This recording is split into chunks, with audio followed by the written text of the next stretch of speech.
మనం ఈరోజు శ్రీ విశ్వవసునామ సంవత్సరం యొక్క ఫలితములు, ఈ యొక్క ఫలితాల్లో మనం మేజర్ ప్లానెట్స్ ఏవైతే గురువు, రాహువు, కేతు అయినటువంటి ఛాయాగ్రహాలు, గురుశనులు అయినటువంటి మేజర్ ప్లానెట్స్ యొక్క మార్పుల వల్ల ఎటువంటి ఫలితాలు జరుగుతాయి. ఒకటి, ప్రతి రాశికి నక్షత్రాలు ఉంటాయి. ఆ నక్షత్రంలో వారు ఏ ఉపాసన చేయాలనేటువంటిది, మరియు అదేవిధంగా విశ్వవసు నామ సంవత్సరం ఉగాది అనగానే మనం చూసేది ఏమిటి, ఎప్పుడు కూడా ఏ కొత్త సంవత్సరం వచ్చిన పంచాంగంలో ఆదాయం ఎంత ఉంది, వ్యయం ఎంత ఉంది, రాజ్యపూజ్యం అంటే మనల్ని మెచ్చుకునే వాళ్ళ సంఖ్య ఏంటి, మనం అవమానం పడేటువంటి ఏమిటి, ఏ రంగాల్లో మనం అవమానపడతాము అనేటువంటి విషయాలు తెలుసుకుంటూ, ఈ యొక్క విషయాల్ని చెప్తుంది నేనైనప్పటికీ కూడా చెప్పిస్తుంది సాక్షాత్ లలిత అమ్మవారిగా భావిస్తూ ఒక్కొక్క రాశి గురించి, లగ్నం తెలిస్తే ఇంకా బెస్ట్ లగ్నం గురించి మనం తెలుసుకుందాం. తులాలగ్నము, తులారాశి. తులవారికి ఈ విశ్వవసు నామ సంవత్సరంలో పంచాంగంలో ఇచ్చేటువంటి ఆదాయ, వ్యయ, రాజ్యపూజ్య అవమానాలు ఎలా ఉన్నాయని చెప్పి చూసుకున్నట్లయితే మనకి 11 ఆదాయము, వ్యయం 5. పర్లేదు, అంటే ఒక 11 లక్షలు సంపాదిస్తే సంవత్సరానికి 5 లక్షలు ఖర్చు అవుతుందంటే ఒక 6 లక్షలు మిగులుతాయని అర్థం. అంటే రఫ్గా చెప్తున్నాను మీకు. అది అన్నీ సంపాదించాలనేది, కోట్లు సంపాదించే వాళ్ళు ఉంటారు, వేలు సంపాదించే వాళ్ళు ఉంటారు. అదేవిధంగా రాజ్యపూజ్య అవమానంగా తీసుకుంటే 2గా ఉంది. అంటే చాలా తక్కువగా ఉంది. అంటే మనల్ని మెచ్చుకునే వాళ్ళ సంఖ్య తక్కువే, అవమానించే వాళ్ళ సంఖ్య తక్కువే. కాకపోతే ఎప్పుడు కూడా ఒక పేరు ప్రఖ్యాతలు రావడం వల్లే మనిషి ఎదుగుతాడు. కాబట్టి తులవారికి రాజ్యపూజ్యం పెరగాలంటే ఏం చేయాలి? ఫస్ట్ ఆఫ్ ఆల్ ఇక్కడ రాజ్యపూజ్యం పెరగడానికి అసలు ఎంత స్కోప్ ఉంది, ఎప్పటి వరకు జాగ్రత్తగా ఉండాలి అని చెప్పి చూసుకున్నట్లయితే తులాలగ్నం నుంచి దశమ స్థానంలోకి నీచబడి కుజుడు వస్తున్నాడు. అంటే ఇక్కడ ఫస్ట్ మనకి రాజ్యస్థానంలో ఉండే గ్రహాలు రాజ్యపూజ్యాలను పెంచుతాయి, గుర్తుపెట్టుకోండి. అంటే మనం చేసే పని బట్టే మనకి ఎలా అయితే పేరు వస్తుందో, పని అనేటువంటి దశమ స్థానంలో ఉంటుంది కాబట్టి.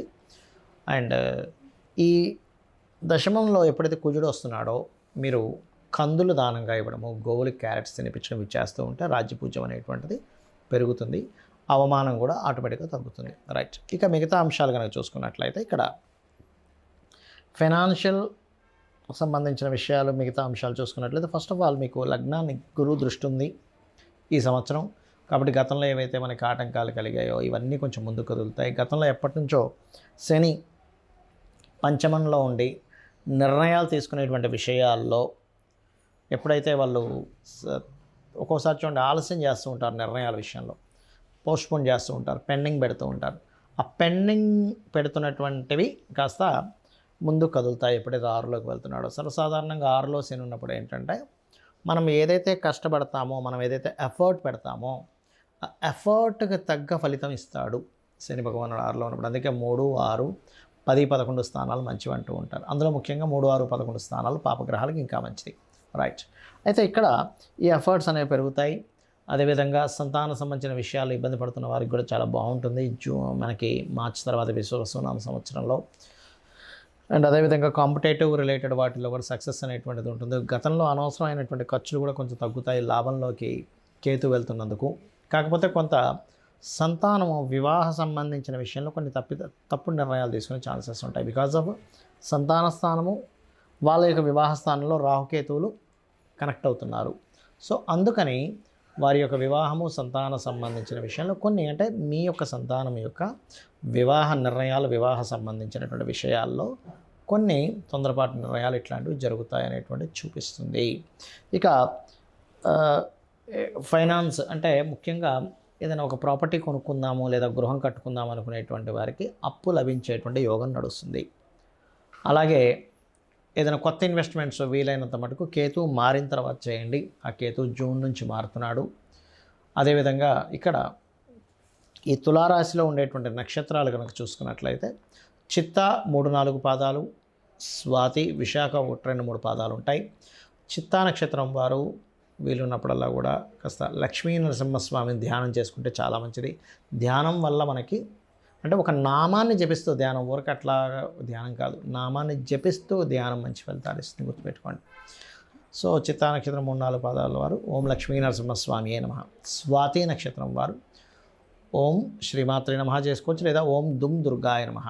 విశాఖ 1, 2, 3 పాదాల వారు ఎక్కువగా ఓం దక్షిణామూర్తి అయిన నమః అని చెప్పి చేసుకున్నట్లయితే అన్ని విధాలా మీకు బాగుంటుంది. అయితే సహజంగా తులారాశి వారు ఏం చేయాలి, తులాలగ్నం వారు ప్రధానంగా చేసుకునేటువంటిది ఏమిటంటే ఇక్కడ కాళికా అమ్మవారి యొక్క ఆరాధన మరియు దుర్గా ఆరాధన చేసుకోవడం అన్ని విధాలా మంచిది. అయితే ఇక్కడ మొదటి 2 నెలలు కాస్త కెరియర్ సంబంధించిన విషయంలో ఇబ్బంది ఉందని చెప్పుకున్నాం కాబట్టి ఆ టైంలో 2-3 నెలలు విశ్వవసు నామ సంవత్సరం ఎంటర్ అవ్వగానే మార్చ్, ఏప్రిల్, మే సమయంలో కాస్త మీరు ఓం శ్రీమాత శ్రీ మహారాజ్ని శ్రీమత్ సింహాసనేశ్వరి నమః అనే నామస్మరణ చేయండి, అన్ని విధాలా బాగుంటుంది. మరియు అదేవిధంగా విష్ణు ఆలయంలో ఏమైనా సేవ చేస్తుండండి, అనవసరం ఖర్చులు తగ్గుతాయి. అలాగే కాంపిటీషన్ రిలేటెడ్ వాటిలో ఎట్లాగో గెలుపు ఉంది మీకు, 6లో శని సంచారం జరుగుతున్నందుకు. ఇక మీరు నిత్యము కాళికా అమ్మవారి ఆరాధన చేయడం వల్ల చక్కటి ఫలితాలు మీరు పొందుతారు.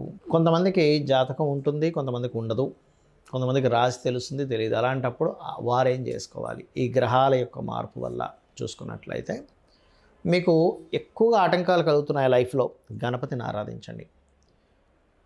ప్రతిదీ ఆలస్యం అవుతుంది. గోవుకి బెల్లం తినిపించడము, నువ్వులు దానంగా ఇవ్వడము, నూనె ఏదైనా దీపారాధనకు వాడేటువంటి నూనెని శివాలయంలో ఇవ్వడం చేయండి. ఎక్కువగా నాకు భయం వేస్తుందండి, ఏదో భ్రమ, ఏదో జరగబోతుందని అనిపిస్తుంది అన్నప్పుడు లలితా సహస్రనామాల్లో ఓం కనకాంగద కేయూర కమనీయ భుజాన్వితాయే నమః అని నామస్మరణ చేయండి, ఖచ్చితంగా బాగుంటుంది. అయితే ఇక్కడ ఈ శని యొక్క మార్పు వల్ల ఈ సంవత్సరం మనకి మీనంలోకి మారుతున్నందుకు కొంతమందికి ఏలినాడు శననో, కొంతమందికి అష్టమ శననో, అర్ధాష్టమ శననో జరుగుతూ ఉంటుంది. కానీ ఒకటి విషయం గుర్తుపెట్టుకోవాల్సింది ఏంటంటే ఎప్పుడూ కూడా శని భగవానుడు మార్పు మీకు అష్టమ, అర్ధాష్టమ, ఏలినాడు శనలు ఇచ్చినా ఎక్కడ మీ జీవితాన్ని ఆపడు, గుర్తుపెట్టుకోండి. కర్మకారకుడు, ఆయన ఏ కర్మ ఇవ్వాలో అది అందిస్తాడు. నేను చాలా వీడియోల్లో ఒక 10 సంవత్సరాల నుంచి చెప్తూ వస్తున్నా. అంటే ఏలినాడు శని ఉన్నప్పుడే స్వర్గీయ ఎన్టీ రామారావు గారు సీఎం అయ్యారు, మోడీ గారు పీఎంగా ఉన్నారు. అదేవిధంగా జగన్ విషయం కావచ్చు, చంద్రబాబు నాయుడు గారి విషయం కావచ్చు, చాలామంది ఉదాహరణలు చెప్పారు రాజకీయ నాయకులు. అంటే ఏమిటి, వాళ్ళు సీఎంలు పీఎం అవ్వగాలేంది మనం చేసే చిన్న చిన్న జాబులు, చిన్న చిన్న బిజినెస్లు ఆగుతాయా, శ్రమనిస్తాడు అనే పాయింట్ ఆఫ్ వ్యూలో ఉండాలి. మందుడు అంటారు. అంటే మనం ఎప్పుడైతే పోస్ట్ పోన్ చేస్తామో పనిని, ఇవాళ చేయాల్సింది సరే రేపు చేద్దాం, రేపు చేయాల్సింది సరే ఎల్లుండి చేద్దాం, తర్వాత చూద్దాం అని ఎప్పుడైతే మనం పోస్ట్ పోన్ చేస్తామో ఆలస్యం అమృతం విషం అనేటువంటిది మనం సామెత విన్నాం. అలా ఆలస్యం చేయడం వల్ల మీకు అమృతం రావాల్సింది కూడా విషయంగా మారుతుంది. కాబట్టి ఎప్పుడు కూడా ఏలినాడు శని, అర్ధాష్టమి, అష్టమ శని సమయంలో ఈ పోస్ట్ పోన్ చేయకండి. మధ్యాహ్నం నిద్రపోకండి. అదేవిధంగా వీలైతే ఉదయం సాయంత్రం దీపారాధన చేయండి. వీలైతే కదా వీలు చేసుకొని చేయండి. మీకు దగ్గరలో ఏదైనా ఆలయం, అందులో ప్రత్యేకంగా నరసింహస్వామి, లేనట్లయితే ఆంజనేయ స్వామి, గణపతి, శక్తి ఆలయము, ఇలా స్కందున ఆలయం ఏమున్నా రోజు టెంపుల్కి వెళ్ళడం అలవాటు చేసుకోండి. 1% కూడా మీకు శని యొక్క ప్రభావం పడదు, గుర్తుపెట్టుకోండి. అలాగే ఏదైనా ఒక నామాన్ని తీసుకోండి, చేస్తూ ఉండండి, ఉచ్చరిస్తూ ఉండండి. అదేవిధంగా ఈ శని యొక్క ప్రభావం మీనంలోకి వెళ్తున్నందుకు మనం ఆల్రెడీ 2.5-3 సంవత్సరాల క్రితమే ఒక విషయాన్ని అనుకున్నాం. మకరంలో శని ఉన్నప్పుడే కుంభంలోకి వెళ్తున్నాడు, వర్క్ విషయంలో రెవల్యూషన్ తీసుకొస్తాడు అనుకున్నాం. ఒక రెవల్యూషన్ వచ్చింది. మీనం నుంచి అలాగ మేషంలోకి వెళ్ళేసరికి ఆల్మోస్ట్ అందరూ కూడా ఉద్యోగం ఒకటే కాకుండా ఇంకొక సైడ్ మనం ఏం చేయగలము, మనకున్న టాలెంట్ ఏంటి, బాగా పాడగలమా, బాగా ఫుడ్ వండగలమా, లేనట్లయితే బాగా మనం బొమ్మలు గీయగలమా, లేనట్లయితే మనలో ఏదైనా సాఫ్ట్వేర్ స్కిల్స్ ఉన్నాయా, టీచింగ్ స్కిల్స్ ఉన్నాయా, ఎనీథింగ్ మనలో ఒక స్కిల్ ఉంటుంది. ఆ స్కిల్ ఏంటో తెలుసుకొని సొంతంగా ఏదైనా ఓన్గా చేసుకుని డెవలప్ చేసుకోవాలి. బికాజ్ ఆఫ్ న్యాచురల్గా శని కర్మ అంటే వృత్తికారకుడు. వృత్తి విషయంలో అనేకమైన మార్పులు రాబోతున్నాయి. కాబట్టి మీ ఒక దగ్గర జాబ్ చేయడం ఒక ఎత్తు అయితే మీరు ఓన్గా ఏం ఎర్న్ చేయగలరు, ఓన్గా ఏం చేసుకోగలరు, దాన్ని డెవలప్ చేసుకోండి అని చెప్తున్నా. ఇప్పుడు కూడా అదే మాట చెప్తున్నాను. బికాజ్ ఆఫ్ శని యొక్క ప్రభావం అటు వెళ్తుంది. మీరు చూస్తూ ఉండండి. మనం 2-3 సంవత్సరాల నుంచి విషయాన్ని చెప్తున్నాం, మారుతూ వస్తుంది. సో ఈ విషయంలో చాలా కేర్గా ఉంటూ డెవలప్ చేసుకొని, ఈ డెవలప్మెంట్స్లో మీకు ఒకవేళ బిజినెస్ డెవలప్ అవ్వాలి అని అనుకుంటే, లేదా ఉద్యోగం రావాలి అనుకునేవారు ఒకటే ఓం శ్రీమాత శ్రీ మహారాజ్ని శ్రీమత్ సింహాసనేశ్వరి నమః, లేదా ఓం మాణిక్య మకుటాకార జానుద్వయ విరాజితాయ నమః. ఈ 2 నామాలు కూడా ఉద్యోగ అవకాశాలు, ఉద్యోగంలో డెవలప్మెంట్స్ని ఇస్తాయి. కానీ లేదండి నాకు వ్యాపారం అభివృద్ధి అవ్వాలని ఉంది అంటే అద్భుతమైన నామం ఉంది లలిత సహస్రనామాల్లో. అదేమిటి అంటే ఓం ఇంద్రగోప పరిక్షిప్త స్మరతూనాభజంగికాయే నమః అని చేసుకోండి. అన్ని విధాలా మీకు బాగుంటుంది. ఆ లలితాంబిక అమ్మవారి యొక్క అనుగ్రహం పరిపూర్ణంగా కలగాలని మనస్ఫూర్తిగా మరోసారి కోరుకుంటూ శ్రీమాత్రే నమః. అందరికీ కూడా విశ్వవసు నామ సంవత్సర శుభాకాంక్షలు.